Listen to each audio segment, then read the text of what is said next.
Bagaimana menjaga pola makan, kemudian juga pola kesehatan Anda selama bulan puasa, terutama bagi Anda yang memiliki riwayat penyakit diabetes. Saya ingin tanyakan langsung kepada Dokter Iqbal. Ya, Dok, kalau kita punya riwayat penyakit diabetes kan banyak sekali mungkin pantangan makanan atau mungkin ya itu tadi pola makan yang harus sangat dijaga. Apa saja sih tipsnya untuk masyarakat yang mungkin memiliki riwayat penyakit diabetes? Silakan, Dok. ya, pertama bahwa sama seperti tadi juga pada penyakit diabetes juga mempunyai gradasi yang berbeda-beda ya. Betul. Jadi tidak semua orang diabetes itu kondisinya sama gitu. Sama, iya. Nah, memang misalnya dari American Diabetes Association ataupun di Asosiasi Diabetes Amerika maupun Perkumpulan Endokrinologi Indonesia atau Perkeni itu juga membuat sebuah klasifikasi untuk pasien diabetes. Misalnya ada yang masuk di dalam kategori yang sangat risiko tinggi, artinya ini sama sekali tidak boleh Iya. untuk menjalankan ibadah puasa ya. Kemudian yang risiko tinggi, resikonya sedang, dan kemudian resiko ringan. Nah, resiko sedang, resiko ringan masih mungkin untuk menjalankan ibadah puasa, tetapi untuk yang resiko tinggi atau yang sangat tinggi itu memang tidak dianjurkan untuk menjalankan ibadah puasa ya, karena memang risiko-risiko yang muncul juga cukup berat, misalnya terlalu gula darahnya akan sangat naik yang disebut dengan hiperglikemi yang sangat berat ya, bisa sampai mengancam. Kemudian hipoglikemi juga sesuatu hal yang mengancam, artinya kadar gula darahnya bisa sangat drop sekali gitu ya. Kemudian bisa juga terjadi kondisi-kondisi yang lain, misalnya dehidrasi ataupun trombosis. Trombosis itu ada penyumbatan pembuluh darah. Pembuluh Nah, darah ini ya. oleh karena itu biasanya kita menyarankan bahwa sebelum pasien itu memutuskan untuk akan menjalankan ibadah puasa, pada pasien-pasien diabetes sebaiknya sih kontrol dulu aja Kontrol ke dulu ya, dokternya cek dulu supaya ya. apakah ini memungkinkan atau tidak. Itu kalau memungkinkan pasti akan disarankan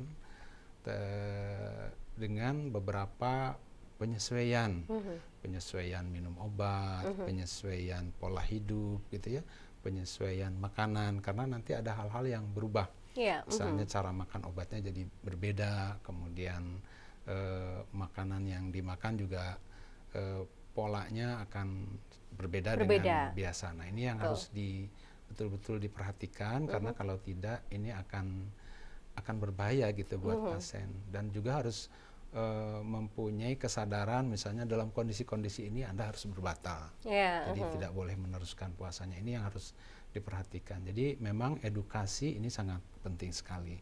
Karena kadang-kadang memang pasien ini sering memaksa juga gitu. Ingin puasa begitu. Ingin puasa ya. Padahal tidak memungkinkan kondisi tubuhnya. Ada juga yang tidak memungkinkan ya. Kita juga tidak sebetulnya yang jadi masalah kan memang di dalam keluarga kan jadi sendiri gitu ya, jadi tidak puasa gitu ya.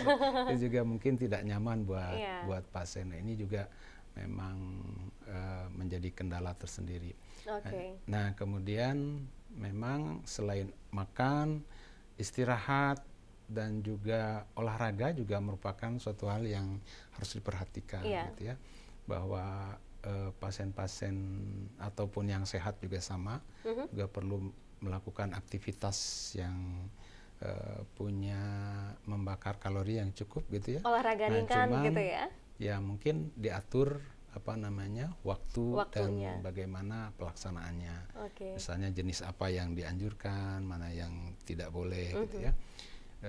Biasanya itu juga berlaku juga untuk pasien-pasien diabetes, misalnya untuk olahraga ringan, misalnya jalan kaki saja bisa dilakukan misalnya menjelang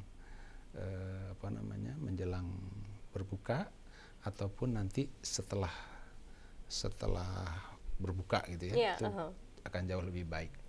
Ini beberapa hal yang mungkin bisa kita anjurkan untuk pasien-pasien diabetes ya. Kemudian juga ini pasien yang mungkin memiliki riwayat darah tinggi ya, atau hipertensi. Nah, ini bagaimana dok? Karena kan seringkali ada yang harus minum obat. Nah, pengaturan minum obatnya seperti apa? Kemudian juga pola makannya apakah ada yang berbeda juga di bulan puasa? Sebetulnya memang untuk pasien hipertensi yang penting adalah bagaimana pengaturan obat barangkali ya, karena memang pasien hipertensi itu ada yang hanya minum 1 obat, ada yang minum 2 obat, ada yang 3 atau bahkan beberapa jenis obat sekaligus untuk mengatasi hipertensinya. Nah ini memang perlu kita atur karena beberapa obat itu berpengaruh, misalnya ada yang disebut obat diuretik gitu ya, itu sifatnya akan mengeluarkan cairan tubuh kita melalui air urin gitu ya, dalam jumlah yang cukup besar. Jadi memang itu harus dihindari, misalnya diberikan pada saat pagi hari atau pada saat sahur. Nah tapi yang lain-lainnya sih umumnya tidak banyak berpengaruh dengan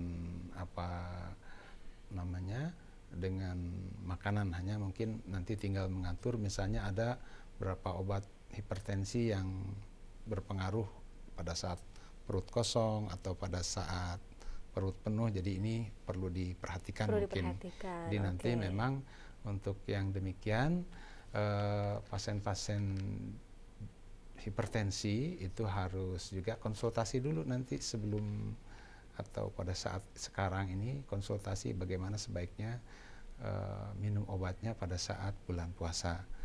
Dan tentu makanan yang dihindarkan tentu untuk hipertensi adalah kadar garam yang tinggi gitu ya. Kadar garam yang tinggi, betul. Kadar garam yang tinggi itu dihindari, harus juga termasuk yang mempunyai kadar lemak yang tinggi juga harus dihindari. Lemak yang tinggi, garam yang tinggi ini harus dihindari ya. Oke, baik. Terakhir mungkin tipsnya nih dok untuk para pemirsa yang ingin tetap bugar dan sehat selama bulan puasa ini. Mungkin terakhir ada yang ingin disampaikan oleh dokter, silakan. Ya, memang kalau dikatakan dalam satu hadis Rasulullah menyampaikan bahwa sumu tasehu gitu ya, bahwa berpuasalah maka akan memberikan kesehatan gitu ya buat kita.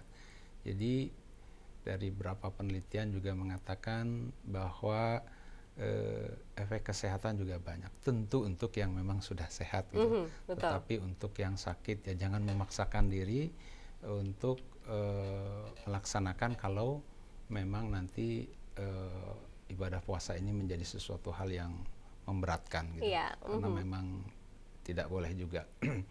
Kemudian tentu aktivitas atau selama bulan puasa maka yang harus kita lakukan adalah pola makan kita itu dibuat sedemikian rupa sehingga tidak terlalu berlebihan. Sebetulnya yang justru harus dihindari adalah terlalu berlebihan, karena seringkali memang yang kita terbawa nafsu kita terlalu besar sehingga pada saat tertentu itu ingin makannya terlalu banyak. Itu juga sangat tidak bagus. Dan juga harus dijaga dengan baik sehingga tetap kita bisa melakukan aktivitas sehari-hari seperti biasa saja, tidak perlu juga banyak tidur misalnya. Biar cepat-cepat waktu berbuka, nggak boleh gitu juga ya. Oke, baik. Karena aktivitas biasa itu juga memberikan pengaruh yang baik dalam tubuh kita. Ya. Kalaupun perlu olahraga, jangan olahraga yang berat, tetapi olahraga yang ringan saja menjelang berbuka ataupun setelah aktivitas malam barangkali. Oke, baik. Dokter Iqbal, terima kasih banyak sudah berbincang pada pagi hari ini di AIJUS. Itu dia perbincangan kami bersama dengan Dr. Muhammad Iqbal, spesialis penyakit dalam. Beliau adalah Direktur Utama dari Rumah Sakit Al-Islam Bandung. Dan selepas jeda kami masih akan kembali dengan sejumlah informasi. Tetap bersama kami di AIJUS Jabar. Kami akan segera kembali.